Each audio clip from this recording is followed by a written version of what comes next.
तो पूरे देश में कोरोना का संक्रमण लगातार फैलता जा रहा है। एक बार फिर से कोरोना का रीअटैक हुआ है, खासतौर पर अगर बात भारत की जाए। और ज्यादा जानकारी के साथ मेरी सहयोगी ज्योति सांगवान न्यूज रूम से लाइव हमारे साथ जुड़ चुके हैं। सीधा ज्योति के पास चलते हैं, ज्योति से जानते हैं। ज्योति, अगर बात विश्व के बाकी देशों की जाए, फिलहाल वहां क्या स्थिति नजर आ रही है?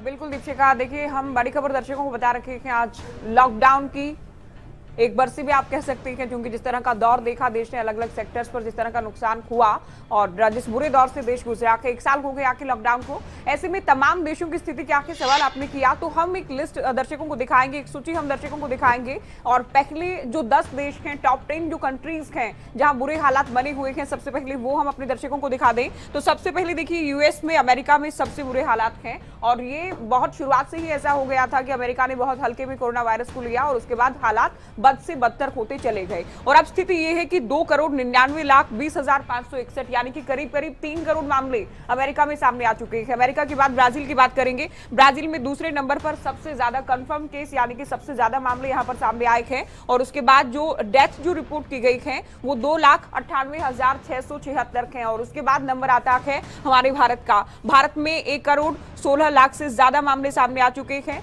1,60,000 से ज्यादा लोगों की जान जा चुकी है। और रिकवर बहुत अच्छे से कर रखे हैं लोग। रिकवरी रेट जो है वो भारत का शानदार रहा। और ये सबसे बड़ा कारण रहा दीपशिखा कि विश्व की दूसरी सबसे बड़ी आबादी होने के बावजूद भारत की स्थिति बाकी देशों के मुकाबले काफी बेहतर रखी। काफी बड़ी संख्या में लोगों ने रिकवर किया है। और इसके साथ ही आप रशिया की बात करें, यूके की बात करें, ये फिर इस तरह से जो क्रम है वो बढ़ता जाएगा। फ्रांस की बात करें, इटली की बात करें, स्पेन, तुर्की, ये टॉप 10 में ये कंट्रीज आती हैं जहां हालात आंकड़ों के लिहाज से हम बात करें, जो टोटल मामले सामने आ रखे हैं उनके आधार पर हम बात करें तो बाकी देशों के मुकाबले स्थिति बेहद खराब है दीपशिखा। जी बिल्कुल ज्योति, अगर बात भारत की जाए, बहुत से वैज्ञानिक ये मानते हैं कि भारत में ज्यादा जनसंख्या होने के कारण हर्ड इम्यूनिटी भी काम कर गई है। लेकिन कुल मिलाकर इन तमाम चीजों पर नजर दौड़ाएं तो रिकवरी रेट के पीछे क्या पहलू नजर आ रहे हैं? देखिए इम्यून सिस्टम सबसे बड़ा कारण एक है कि इंडियंस का जो इम्यून सिस्टम है, प्रतिरोधक क्षमता है दीपशिखा, वो बाकी देशों के जो लोग हैं, जो नागरिक हैं, उनके मुकाबले काफी बेहतर है। और ये एक बड़ा कारण रहा रिकवरी रेट। और शुरुआत में सरकार ने जिस तरह से लॉकडाउन किया, लॉकडाउन करने के चलते अलग अलग फेज का जो लॉकडाउन किया था दीपशिखा, स्वास्थ्य मंत्रालय को, सरकार को, प्रशासन को वक्त मिल गया और कोरोना को डिले किया गया। यानी कोरोना के ज्यादा मामले जब तक सामने आएंगे तब तक सरकार और प्रशासन अपनी तैयारी पूरी कर लें। स्वास्थ्य से जुड़ी तमाम जो तैयारियां थी, प्रबंधन जो किया जाना था किया गया सरकार की ओर से। तो रिकवरी रेट एक बड़ा फैक्टर, और रिकवरी रेट के पीछे इम्यून सिस्टम जो है वो एक बड़ा फैक्टर। वैक्सीनेशन भी आज की अगर हम बात करते हैं, देखिए भारत वैक्सीनेशन को लेकर भी काफी आगे है दूसरे चरण में। और दूसरे चरण में यानी कि आम लोगों तक वैक्सीन पहुंच रखी है। ये अब बड़ा कारण है कि भले ही कोरोना रीअटैक कर रहा है, लेकिन भारतवासियों के लिए बहुत ज्यादा डरने की बात नहीं, हालांकि सावधान जरूर रहना होगा। तो अब तक देखिए जो 60 साल से ज्यादा उम्र के लोगों को वैक्सीन मिल रही थी, 45 से 60 साल के गंभीर बीमारी से ग्रसित लोगों को वैक्सीन मिल रही थी, वो अब 1 अप्रैल से 45 साल से ज्यादा उम्र के लोगों को वैक्सीन मिल पाएगी। उसमें कोई मेडिकल सर्टिफिकेट लगाने की जरूरत नहीं है, उसमें कोई दायरा निर्धारित नहीं किया गया है, उसमें कोई शर्तें निर्धारित नहीं की गई है दीपशिखा। बिल्कुल ज्योति, और साथ ही ये भी आपसे जानना चाहेंगे, कुछ देश ऐसे भी थे जिन्होंने अपने नीतिगत फैसलों के चलते कोरोना पर बहुत जल्द काबू कर लिया। वैक्सीनेशन को अगर बात की जाए, तमाम देशों में इस समय क्या कुछ प्रक्रिया चल रही है? और भारत की बात की जाए, क्या ये कह सकते हैं भारत में वैक्सीनेशन प्रक्रिया बाकी देशों से कई मायनों में बेहतर है?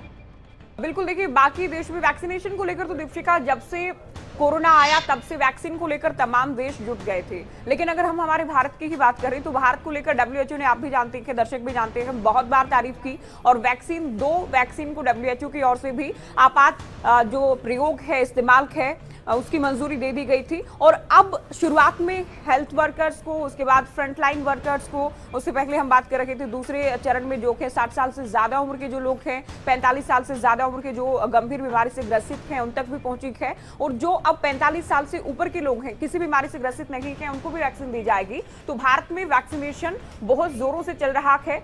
लोग वैक्सीनेशन करवाएं, इस बात को आप समझ सकते हैं। ऐसे भी कि पीएम ने खुद वैक्सीन लगवाई। पीएम की ओर से संदेश दिया गया कि किसी संशय, किसी उलझन या कंफ्यूजन में रहने की जरूरत नहीं है। किसी तरह की भ्रांतियां वैक्सीन को लेकर नहीं होनी चाहिए। पूरी तरह से सुरक्षित है, पूरी तरह से वेरीफाइड है वैक्सीन। और उसके बाद लोग आगे भी आ रखे हैं। अब हम मानचित्र के जरिए समझाएंगे दीपशिखा क्या कुछ स्थिति है तमाम देशों में। तो देखिए सबसे बड़ा जो रेड सर्कल के जरिए दरअसल हम दर्शकों को दिखा दें, सबसे बड़ा जो सर्कल है वो यूएस का है, जो हम लिस्ट में भी इससे पहले दिखा रखे थे। जितना बड़ा लाल निशान उतना बड़ा खतरनाक है। और अमेरिका के बाद ब्राजील, देखिए ब्राजील को आप देखेंगे, ब्राजील का जो सर्कल है वो अमेरिका के बाद ठीक दूसरा बड़ा सर्कल है, ये आप देख रहे हैं। यहाँ भी स्थिति हमने लिस्ट के जरिए भी, आंकड़ों के जरिए भी दर्शकों को दिखाया था। उसके बाद अगर हम एशिया की तरफ आते हैं और यहाँ सबसे बड़ा जो सर्कल है, देखिए आप भारत का देखेंगे तो भारत को हम दिखाते हैं। भारत में स्थिति ये है जो कि लिस्ट में भी दर्शकों ने देखा, पूरी दुनिया में तीसरे जो सबसे ज्यादा आंकड़े हैं वो भारत से सामने आए हैं।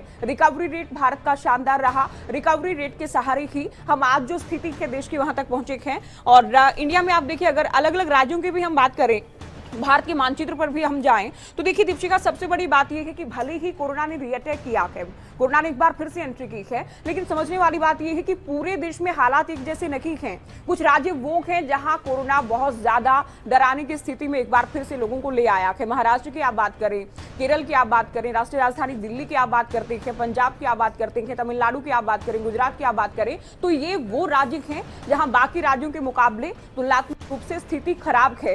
हालांकि हरियाणा के बाकी वो राज्य जो कि शुरुआत में भी बहुत ज्यादा स्थिति खराब नहीं थी, वहां हालात अभी काबू में नजर आ रहे हैं।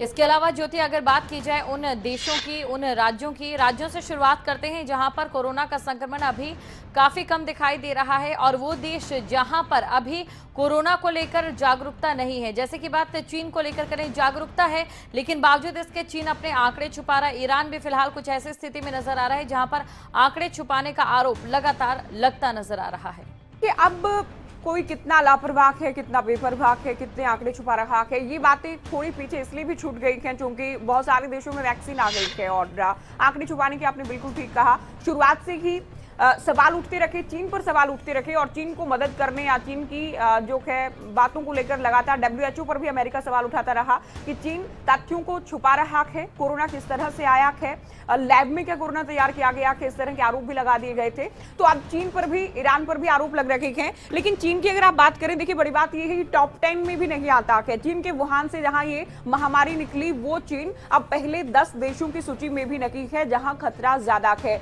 तो चीन तो इस खतरे से बाहर निकल गया है। हालांकि भले ही जो है आंकड़े छुपाने के आरोप लग रहे हो, ईरान में भी स्थिति शुरुआती तौर पर बेहद खराब दिखी थी। ईरान पर भी आरोप लग रहे हैं कि सही डाटा नहीं दिखाया जा रहा है।